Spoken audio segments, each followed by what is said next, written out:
बिस्मिल्लाहिर्रहमानिर्रहीम। अस्सलामु अलैकुम वरहमतुल्लाह। कलाम इकबाल सीरीज़ की एक नई एपिसोड के साथ मैं हूँ एहतशाम फ़ारूकी, और आज हमने जिस नज़म का इंतखाब किया है उसका उन्वान है इब्लीस का पैगाम अपने सियासी फ़र्जंदों के नाम। इसमें डॉक्टर इकबाल रहमतुल्लाह अलैह बड़े ख़ूबसूरत और दिलकश अंदाज़ के साथ मग़रबी सियासत को बयान करते हैं, उनकी चालाकियों को बयान करते हैं कि किस तरह से इब्लीस उन्हें हुक्म देता है और वो उन्हीं मशवरों के ऊपर अमल करते हैं। तो इसमें डॉक्टर इकबाल रहमतुल्लाह अलैह ने जो मुसलमानान आलम की एक तकसीम है उसको भी बयान फरमाया है कि एक मुसलमान वो हैं जो इस पर्रे सगीर पाक व हिंद के अंदर रहते हैं, दूसरे अरब हैं या फिर अफ़गानी हैं, और इसके अलावा दीगर तबकात हैं। तो उनको हर एक की नेचर को समझकर किस तरह से उनको लगाम डालनी है, किस तरह से पकड़ना है। तो इसमें बड़े खूबसूरत अंदाज के साथ चंद ही अशार के अंदर में पूरी इस कहानी को बयान किया गया है। चुनाचे मतले में लिखते हैं कि लाकर ब्रह्मनों को सियासत के पेच में, जुन्नारियों को देरे कोहन से निकाल दो। इकबाल कहते हैं कि इब्लीस ने अपने सियासी फर्जंदों को हुक्म दिया कि हिंदुस्तान के ब्राह्मण, जो कि एक तबकाती तकसीम है हिंदुओं के अंदर, तुमने अगर उनको काबू करना है तो उसका क्या हल है कि लाकर ब्राह्मणों को सियासत के पेच में, जुन्नारियों को दैरे कोहन से निकाल दो। कि हिंदुस्तान के ब्राह्मणों को सियासी मसाइल के अंदर इस कदर उलझा दो कि वो सियासत के अंदर यूं उलझ कर रह जाएं कि उन्हें अपने मज़हब के उसूल ही भूल जाएं, वो अपने मज़हब के उसूलों से बेगाने हो जाएं। इसकी वजह क्या थी कि हिंदुस्तान के जो पुराने हिंदू थे उनमें एक मकूला जो उनकी मजहबी किताबों के अंदर हमें मिलता है वो क्या था, वो कहा करते थे कि दया ही धर्म है, यानी किसी की मदद करना, किसी के साथ नरमी रखना, शफकत वाला बर्ताव रखना, तो यही असल मज़हब की रूह और जड़ होती है। लेकिन उन्हें जब इस मामले के अंदर इस कदर उलझा दिया गया, सियासत के अंदर उन्हें सियासत की चालाकियों की तरफ मुतवज्जे किया गया कि आज जब हम देखते हैं हिंदुओं की इस हालत को, तो अखलाकी इन्हितात का वो इस कदर शिकार हो चुके हैं कि अब हिंदुस्तान में अक़लियतों का सांस लेना इन्होंने दो भर किया हुआ। तो अब आप देखिए कि हिंदुस्तान के अंदर खा वो मुसलमान हो, खा वो ईसाई हो, खा वो सिख हो, सब का जीना जो है वो इन हिंदुओं ने मुश्किल किया हुआ है। तो उसकी जो बुनियादी वजह थी वो यही है कि इब्लीसी सियासत की भेंट हिंदू मज़हब को चढ़ा दिया गया। तो आज ये लोग मुसलमानों का भी और दीगर तबकात का भी बेदर्दी के साथ खून बहा रहे हैं। तो आगे इकबाल ने मुसलमानों को काबू करने का जो फार्मूला बताया वो क्या ही खूबसूरत अंदाज के साथ बयान किया। और ये असल डॉक्टर इकबाल रहमतुल्लाह अलैह ने इसको ये यूँ समझ लीजिए कि ये हज़ारों बातों की सिर्फ़ एक ही बात है, और वो क्या है कि वो फाका कश के मौत से डरता नहीं ज़रा, रूह मोहम्मद इसके बदन से निकाल दो। कि मुसलमान फाके कर लेता है और मौत से इसको बिल्कुल डर नहीं लगता। आप बदर में देख लें, ओहद में देख लें, हुनैन में देख लें, या जितने भी गज़वात हुए हैं, इन सभी के सभी गज़वात में या जितनी भी जंगें हैं, या वैसे मुसलमानों की हालत देख लें तो इन्हें मौत से डर नहीं लगता था। तो शैतान ने यह पैगाम जारी किया कि मुसलमानों को अगर तुमने काबू करना है और इनको अगर तुमने हराना है तो फिर जारी बात है मैदान जंग में तो नहीं हरा सकोगे।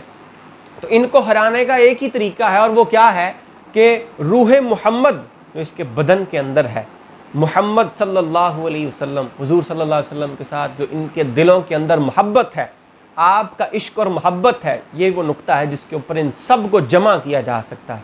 तो अगर हम इसको निकाल दें तो फिर ये मुसलमान बेचारे ये सियासी तौर पर भी कमज़ोर हो जाएंगे, समाजी तौर पर भी कमज़ोर हो जाएंगे, और कुछ भी इनके पल्ले नहीं रहेगा। और फिर यही किया गया, और अब भी मुस्तशरिकीन के ज़रिए से भी, और अब भी देखें कि मुसलमानों के जिस्मों से रूह मुहम्मदी सल्लल्लाहु अलैहि वसल्लम निकालने की कोशिश की जा रही है। और फिर इकबाल आगे अरब के मुसलमानों को काबू करने का तरीका क्या बताते हैं कि फ़िक्र अरब को देख के फ़रंगी तख़य्युलात, इस्लाम को हिजाज़ व यमन से निकाल दो। कि अब अरबों के जहन के अंदर ये बात डाल दो कि तुमने मॉडर्न बनना है, अब तुमने जिद्दत लानी है। तो अब वो जिद्दत के चक्कर में वो वहाँ पर क्या क्या हो रहा है अरब के अंदर आप देख रहे हैं सिनेमाज भी खोले जा रहे हैं और दीगर भी बहुत से कवानीन हैं जिनमें तब्दीली की जा रही है। तो ये अरबों को अब फ़रंगी तख़य्युलात दे दिए गए। उन्हें बता दिया गया कि जो जिस दीन के ऊपर तुम चल रहे हो और जो तुम्हारे तौर तरीके थे वो तो बहुत पुराने थे, तो अब तुम्हें कुछ नया करना है। तो इस पे जैसे वो कहा जाता है, हमारे यहाँ एक कहावत है कि कौवा चला हंस की चाल और अपनी भी भूल गया। तो अब ये जब कोई और तरीके अपनाने की कोशिश करेंगे, अपनी रसूम व रवाज को, अपने मज़हब को, इन सब से बेगाना होकर जब आप यूरोप के नक्शे कदम पर चलना शुरू करेंगे तो फिर उसका यही हाल होगा। दुनिया के अंदर भी ज़िल्लत होगी और आखिरत के अंदर भी रुसवाई होगी। तो इकबाल कहते हैं कि फ़िक्र अरब को दे के फ़रंगी तख़य्युलात, इस्लाम को हिजाज़ व यमन से निकाल दो और अफ़गानियों की गैरत दी का है इलाज। अब अफ़गानियों की तरफ आ जाते हैं कि अफ़गानी भी बड़े जज्बाती लोग हैं और ये भी बड़ा मज़हब इनके अंदर बहुत सख्ती के साथ, बड़ी कुव्वत के साथ इनके अंदर मज़हब ने रसूख पकड़ा हुआ है, मज़हब इनके अंदर बहुत ज़्यादा। और ये वो अफ़गानी वो कौम है और पठान वो कौम है जिन्होंने जिद्दत को कभी कबूल ही नहीं किया, जिन्होंने जिद्दत को सिरे से कबूल ही नहीं किया। आज भी आप देख लें अफ़गानिस्तान के अंदर ये जितने भी पठान हैं तो उनका वही रिवायती लिबास है, शलवार कमीज़ पहनी हुई है, सर के ऊपर उनके पगड़ी है, कंधे के ऊपर उन्होंने वही रुमाल सा रखा हुआ है, शलवार यूँ ही टखनों से ऊपर है और वो चल रहे हैं बड़ी शान बेनियाजी के साथ। तो अफ़गानियों की गैरत दी का है इलाज, मुल्ला को इनके कोहो दमन से निकाल दो। तो मुल्ला जो इनको इस्लाम की राह पर चलाता है, इनको इस्लाम की बातें बताता है, तो उसको यहाँ से निकाल दो, यहाँ से अफ़गानिस्तान से मुल्ला को निकाल दो।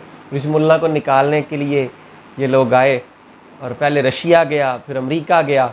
बहरहाल ये आप देखिए कि ये कितने साल पहले की बातें हैं जो डॉक्टर इकबाल रहमतुल्लाह अलैह ने लिखी और आज उनके ऊपर आज भी अपने अपने अंदाज के मुताबिक ये लोग उसके जो फ़र्जंद हैं, सियासी फ़र्जंद हैं, इसके ऊपर अमल पैरा हैं। और आगे कहते हैं कि अहले हरम से उनकी रिवायात छीन लो, आहू को मरग़ज़ारे ख़ुतन से निकाल दो।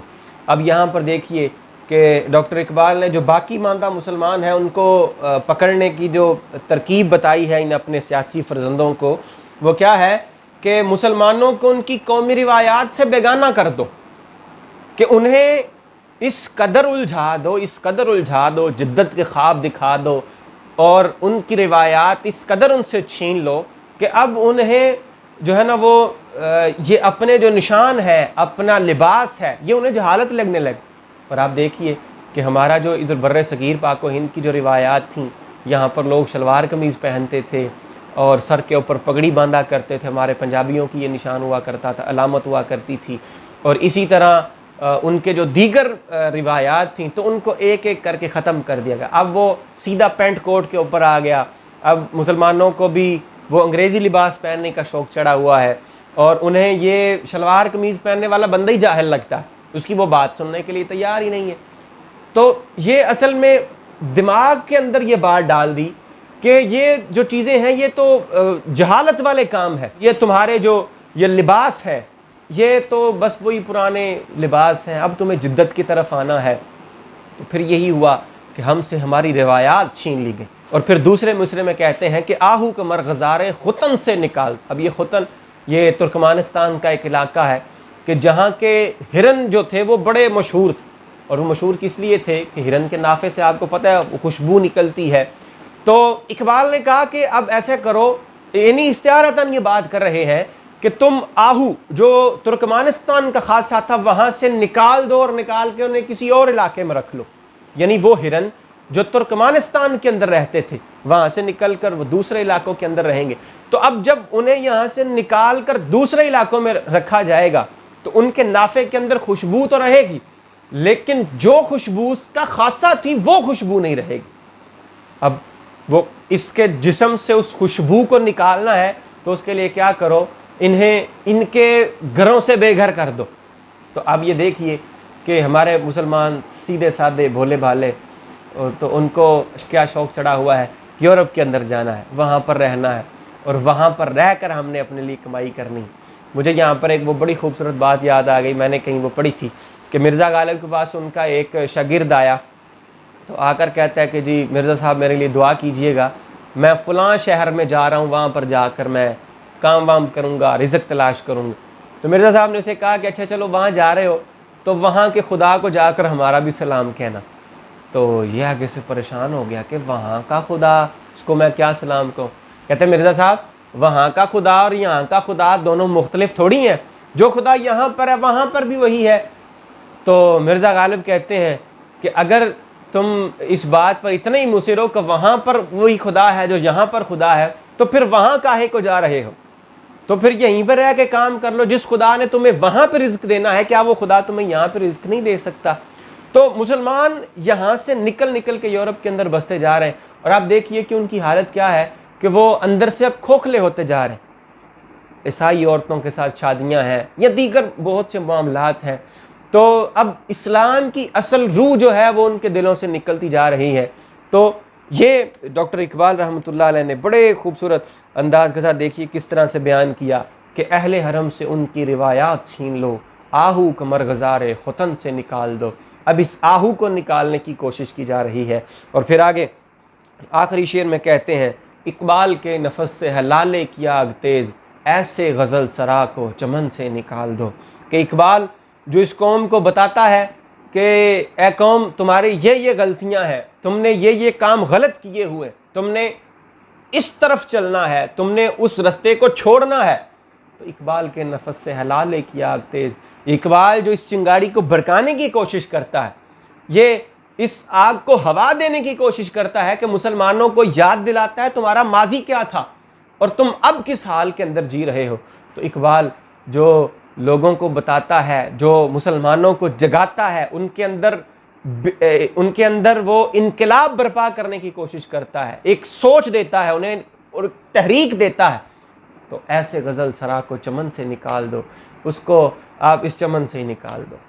تو اب یہی ہوا، اس کی نظموں کو، اس کی غزلوں کو، اس کی جو کلیات تھیں اور اس کے جو فراوین تھے ان کو اپنے سلیبس سے آہستہ آہستہ کر کے نکال دیا گیا۔ کوئی ہوگا تو ایک آدھ کوئی نظم ہوگی تو ہوگی، وگرنہ وہ سارے کا سارا نکال دیا گیا ہے۔ اور اسی مقصد کے لیے ہمارے نصاب سے فارسی کو خارج کر دیا گیا، اور اب تو مدارس سے دینیا سے بھی آہستہ آہستہ کر کے فارسی کو نکالا جا رہا ہے۔ تو فارسی کو نکالا تاکہ اقبال نہ پڑھا جائے، اور فارسی کے اندر جو ہمارا بہت بڑا لٹریچر ہے، لٹریچر کا ایک بہت بڑا حصہ جو ہمارا فارسی کے اندر ہے، اس کو بھی نکال دیا جائے۔ تو جب وہ فارسی نہیں آئے گی تو گویا وہ لٹریچر سارے کا سارا ضائع ہو جائے گا، وہ سارے کا سارا ضائع ہو جائے گا۔ تو لوگوں کو پتہ نہیں چلے گا کہ ہمارے اسلاف وہ کیا کہہ گئے ہیں، ہمارے نام کیا پیغام انہوں نے جاری کیے ہیں۔ تو یہ کچھ دو چار اشعار کے ذریعے سے ڈاکٹر اقبال نے بیان کیا ہے کہ ابلیس کا جو فرمان اپنے سیاسی فرزندوں کے نام ہے وہ کیا ہے، اور آپ یہ دیکھیے کہ اس پر کس حد تک عمل کیا جاتا تھا اور جا رہا ہے، اور اب مزید بھی وہ اس کے اوپر کام کر رہے ہیں۔ اللہ تعالی ہمیں بھی ڈاکٹر اقبال کے اس پیغام کو سمجھنے کی توفیق عطا فرمائے، اور ہمیں ان چالاکیوں کو، اس ابلیسی سیاست کو سمجھ کر اس کو بے نقاب کرنے کی توفیق عطا فرمائے۔ اب تک کے لیے اتنا ہی، بہت جلد ملیں گے ایک نئی ویڈیو کے ساتھ، تب تک کے لیے اجازت دیجیے۔ اللہ حافظ و ناصر۔